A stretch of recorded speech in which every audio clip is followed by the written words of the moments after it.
So dear students, we have just finished one topics of IDGM mathematical physics, and that is single and multiple variables or single and multivariate calculus, you can say. We have just finished the double integration, triple integration, and before that I have discussed about Taylor series and also monotonicity, increasing, decreasing for two variable, one variable. Lot of things I have discussed on this chapter that is given in the syllabus of IDGM, that is single and multivariable calculus. Now I'm going to move new topics of mathematical physics and the most important topics you can say, and that is vector calculus.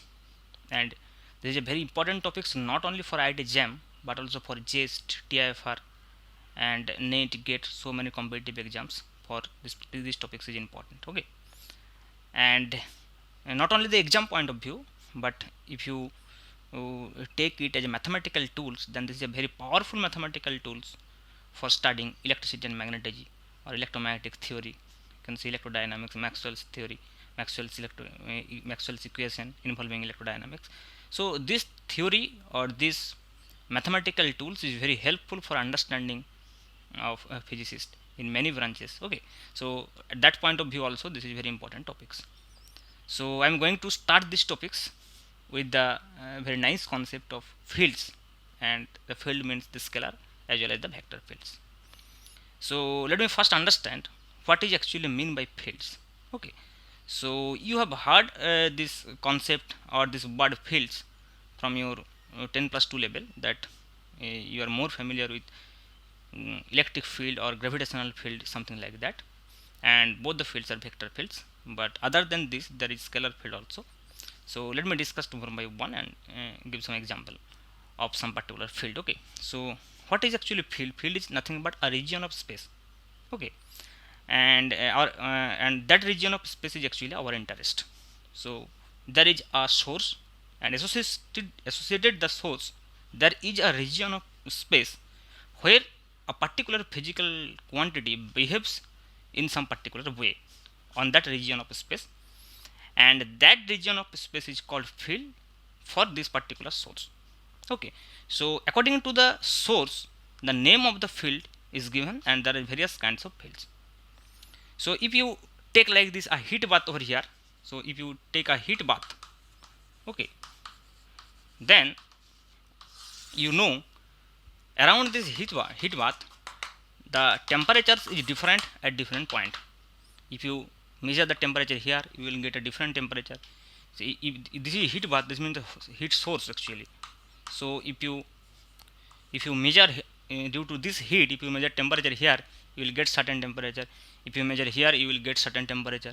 If you measure here, you will get certain temperature. So the temperature is varying due to this source. So this field is the field of temperature, you can say, and this is obviously a scalar field because temperature is a scalar quantity. The physical quantity which is involved with this field is temperature, so it's a scalar field.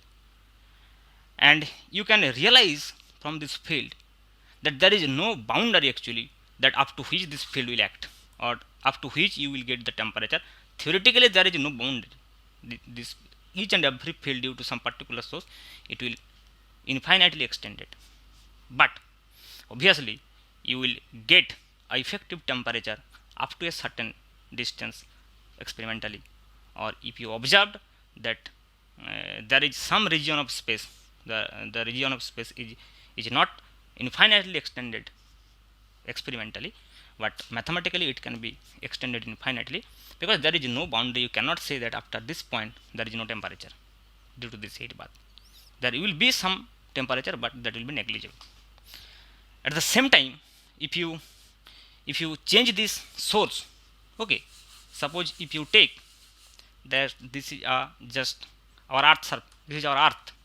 If you take this is our earth, then the around this earth there will also be a field, and that field is called gravitational field actually.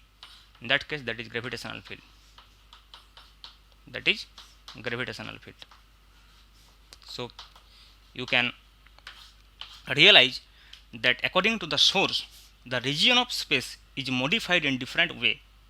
Okay, so for heat bath, the region is modified in some other way.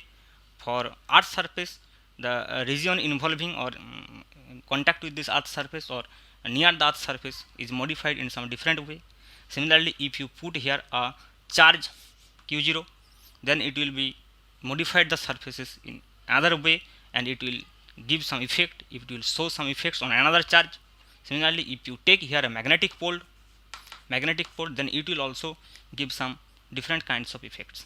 So depending upon the source, the region of space is modified in some particular way so that it can show some particular effect, or it can show some variation of some physical quantity in a particular way, and that region of space of our interest is called field actually.